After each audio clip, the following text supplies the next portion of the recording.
Hi, welcome to VMware's Time to Talk. We're here today to answer all of your questions and provide you about a little bit of an insight into VMware and the opportunities and career development you can have in technical delivery, and that a tech company like VMware can kind of offer you.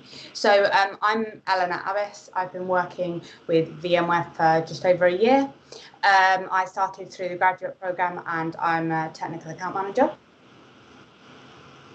Hi everyone, I'm Simon Jacobs from France, and I've been with VMware for now 3 years, doing my master's degree within a apprenticeship program. Then I continued with a graduate program as a professional service consultant, which I'm doing today as a daily job. And we're very happy to have you all today for that Q&A session. And so we may start by the questions right now. Okay, so Eleanor, if you will.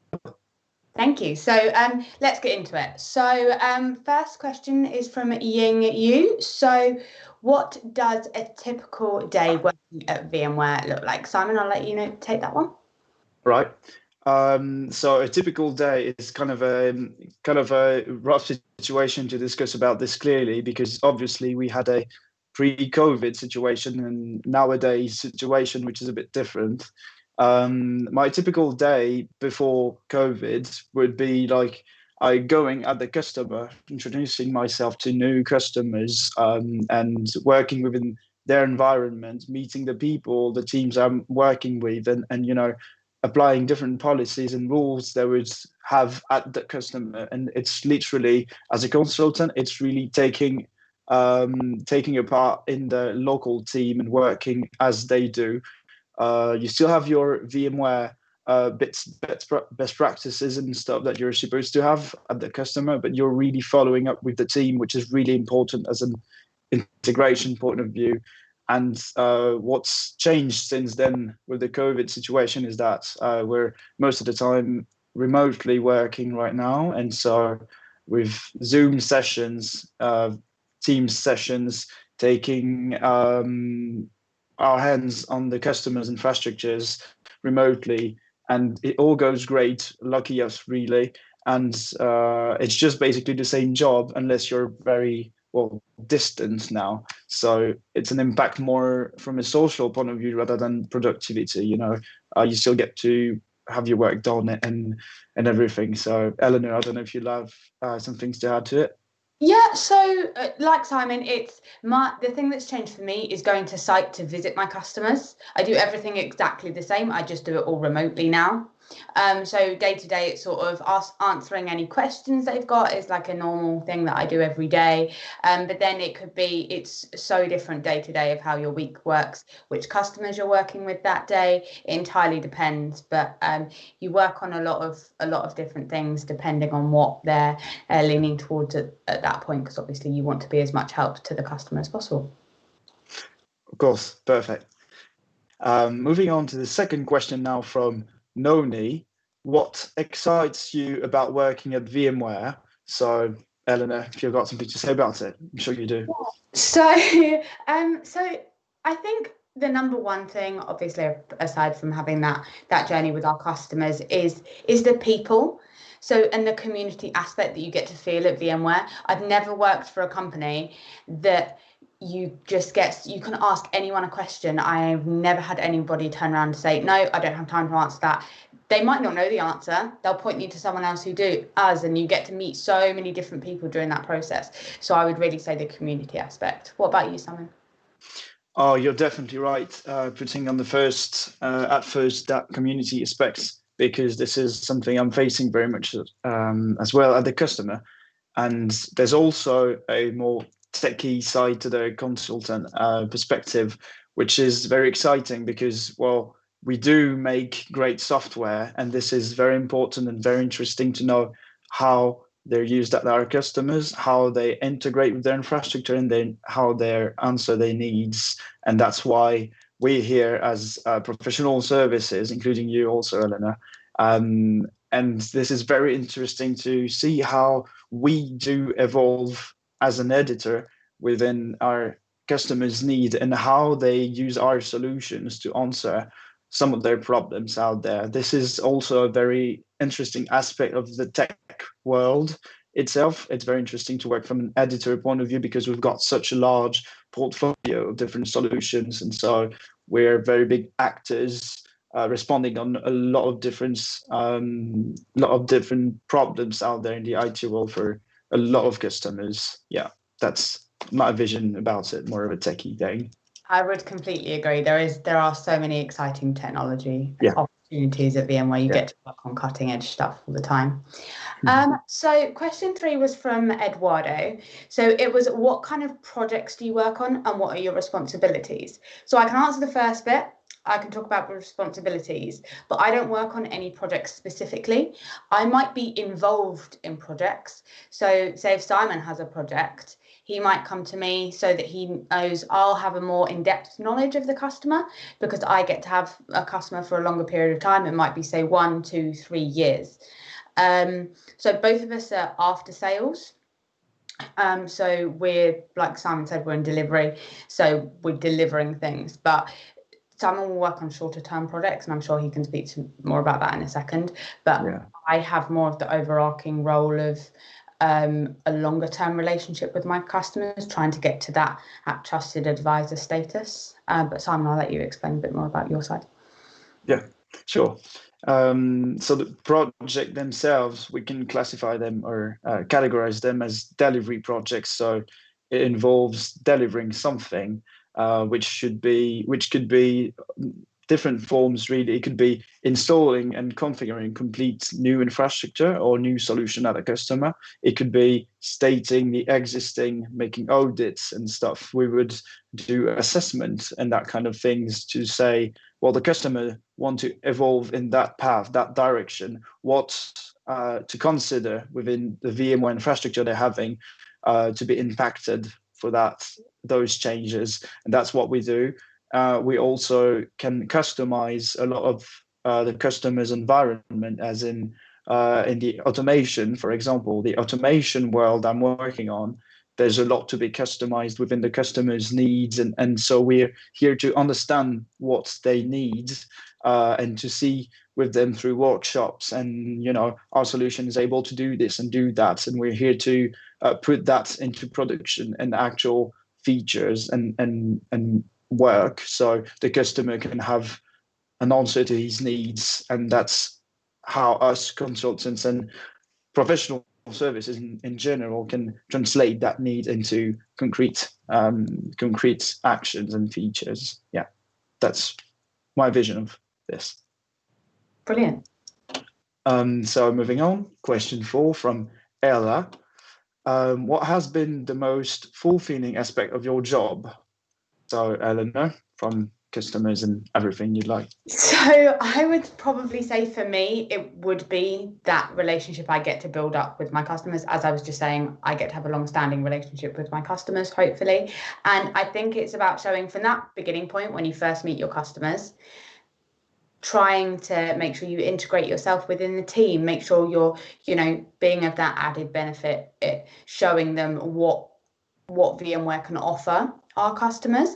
And when you get to that stage where you become trusted, that they come to you for advice, and they come to you for advice about how huge things that are going on. They might be building a new virtual infrastructure. They might be building a new data center, anything like that. And when they come to you to get your opinion on it, I think that's when you get that fulfillment of, I've started to really get a relationship with them. What about you, Simon? Oh, that's right. You said it all. Actually, it's the same. It's the same to me when a customer is struggling or facing some issue, and you can give the answer straight away and saying, okay, this is exactly what you need. So everyone agrees, and then you just deliver it and you give it away, and you're like, okay, well, today I just did something great for someone who needed it. So that's exactly what you said. Yeah, exactly. Brilliant. So the next question is from Jasmine. And she was wondering what skill set is required in this field of employment and where to start. So, Simon? I would say, as I did more of a technical degree, you should make sure you have a reasonable understanding of the concepts out there. So it involves cloud computing, networking, storage, and everything that's kind of a data center related at some point. If you're aiming for a more of a technical job like mine, that's what you want to look at. Also, having a logical mindset and algorithm and things like that. You don't have to have coding skills or knowing any coding languages, but the logic behind an algorithm perspective is, I think, important to have. You have to be aware of what sort of technologies customers are using today for what purpose, and could what could be the needs that they would have on them. To me, this is more of a concepts vision rather than a skill set, really, because the skills will come anyways. You can't really be prepared 100% from just training and being like, oh, I'll be working on this, let's learn it by heart. It's not going to work. You have to understand the concepts, and then the skill set will follow with experience, really. That's how I see that part. Yeah, I would agree. I also did a quite a technical degree as well, which I think you don't have to have done a technical degree, but it does help. Or if you haven't done a technical degree, having that background. So doing a couple of courses, getting an understanding of the background about, the software defined data centers, having that there already is great, especially when you understand, if you understand the hardware, all you've got to do is translate it to software. So that's quite easy in that sense. Yeah, and there's also a attention point to give on your soft skills, ability to present, to explain something with simple words to someone that wouldn't especially be an expert about it or know about it in the first place. So you want to make it very clear what you're trying to explain, and understand it yourself, of course. And it goes with the whole customer facing soft skills and things like this you want to have a look at prior to technical things, of course. But if you don't already, it's not a problem. We do a lot of on the job training. Yeah. My presentation skills definitely weren't ready to go presenting to customers when I started. You aren't expected to know everything when you start. It's a learning process. And a year down the line, I can still say I've got so much to learn, but I can see the improvement I've made, and you'll make just with any job, but especially at VMware, because of how much they help you through the process. You'll be flying. Yeah, I would say so. Yeah. Moving on. So question 7 from Victor. Is there any known coding internship available out there? Can we start our internship as something like requirements engineer intern or technical delivery intern? Eleanor, I'll let you that one. So there are so many roles out there. This is not about just coding. You can go into something that's coding, but there are definitely so many roles out there that aren't. If you want to start at the internship level, there are internships for technical consultants in France and Germany, project coordinators in France and Germany, and a TAM in Germany, Italy, Spain, Dubai, Saudi, UK. There are so many roles that you can start with, but also moving on to the graduate side, once you've completed your degree as well, there are loads of project managers, technical consultants like Simon, TAMs like myself. There are also other roles, there are sales roles. There's so many different things that you can look at. So never think that it's just coding. There's loads out there. Yeah, exactly. And the graduate gives you the opportunity to enter more of a sales oriented thing, though. So I mean, it's nothing like you have to know some tech things and stuff like. Of course, it is always better if you've got a background in it or basics, if you know basics about it. But you can still go marketing aspects and all. There's really a wide range of jobs out there as an intern or graduate even. So yeah, help yourself and go on our careers hub and check what's available out there for you.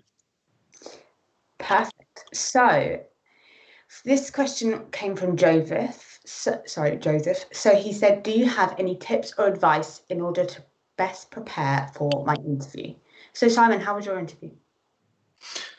Well, my interviews were way different because one was for when I first entered VMware I was still at school and stuff, so it was very I didn't have much skills and much knowledge about that industry.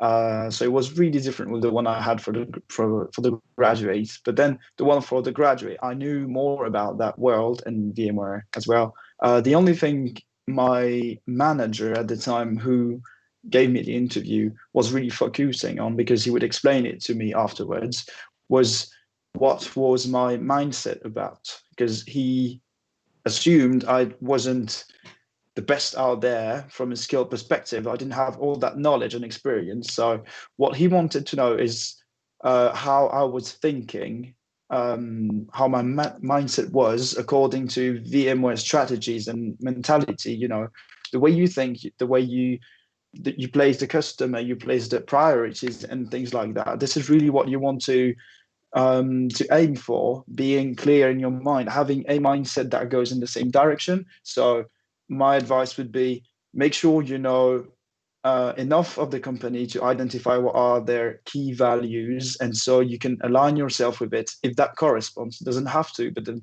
if you really, really want to, there's some things you should identify yourself to, and that might help from a mindset perspective. Of course, it's always better if you've got some skills, or you can explain technical things, but you don't have to. They're really not looking into this at the first place. So what you want to look at for a first interview is your mindset, really, and how you understand the values of the company. This is the most important to me. So I don't know if you'd like to add to it. Yeah, so for my interview and the graduate after me, the thing I knew that my manager was most looking for was very similar to what Simon said, was that level of enthusiasm, that having that, I really want to work for this company, or I'm so excited about this role and what I could bring to it. But tips for what to do: look into the company, go onto the website, look at customer testimonials, look at some product sets, look into more about what the role is like. Speak to people. I cannot stress enough, just doing half an hour as a minimum of interview prep, I would say, will set you up really well, because when your manager or whoever is interviewing you speaks to you about it, you can have that conversation about it, and that shows that you do want the job because you have done your research. Yeah, that's right. That's how I would qualify it as well. Thanks for sharing your experience as well. Moving on, the last question on the list from Dennis.